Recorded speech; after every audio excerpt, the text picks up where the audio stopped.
Indian secular front তথা ISF এর তরফ থেকে আপনাদের কাছে ভোট চাইতে এসেছি। আপনারা বিগত দিন দেখেছেন ভাঙড়ের বুকে বোমবাজি সওগাত মোল্লা এছাড়া আর কিছু করতেই পারেনি। মানুষের ঘর দেওয়ার নাম করে কারো কাছ থেকে 50,000 কারো কাছ থেকে 30,000 টাকা নিয়েছে। তাই আপনার ন্যায়ের পক্ষে হকের পক্ষে গরিব মানুষের স্বার্থে ভাইজান লড়ছে, তার জন্য আমরা আপনার কাছে ভোট চাইতে এসেছি। আমাদের 5 নম্বর বোতাম টিপতে হবে। 5 নম্বর কই আপনি টিপে দেখান একটু দেখি। ঠিক আছে, লাইট জ্বলবে। লাইট জ্বলার পাশে একবার টেপে পাশে কাঁচ লাগানি থাকবে একটা গ্লাস, এই খাম চিহ্ন কেটে ওখান থেকে পড়বে। তারপরে আপনি মনে করবেন যে আপনার অসুবিধা নেই। এবং আরেকটা বিষয় বোঝার আছে, এরকম ইভিএম মেশিন আমাদের আরেকটা থাকবে, কেননা প্রার্থী বেশি হয়ে গেছে, 20টা প্রার্থী হয়ে গেছে। আমাদের এইটা যেটা আছে 16টা প্রার্থীর নাম থাকবে। পাশের যেটা ইভিএম থাকবে সেটাই চারটে প্রার্থীর নাম থাকবে, ঠিক আছে? ওটাই আমাদের কোনো ইউজ করার কোনো দরকারই নেই, যেটাই নাম ভর্তি 1 থেকে 5 নম্বরে এসে এই ভাইজানের ফটো আছে, টুপি মাথায় দেওয়া, পাশে খাম চিহ্ন, এসে 5 নম্বরে টিপে দিলি ভোটটা আমাদের হয়ে যাবে।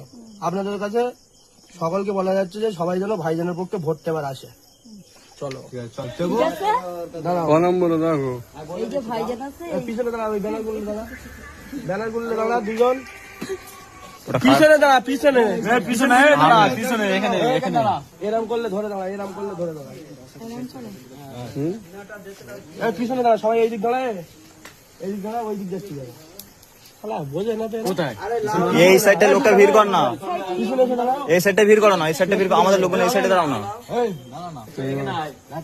আমরা ইন্ডিয়ান সেকুলার ফ্রন্ট শুনতে পাই না বেশি, আমরা ইন্ডিয়ান সেকুলার ফ্রন্ট তথা আইএসএফ এর পক্ষ থেকে আপনাদের দরে দরে এসেছি ভোট চাইতে। আপনারা জানেন সামনে 29 তারিখে ভোট আছে, তার জন্য আশেপাশে আপনারা দেখেছেন যে 1 থেকে 1, 2, 3, 4, 5 আমাদের প্রার্থীর নাম হচ্ছে পীরজাদা নওশাদ সিদ্দিকী।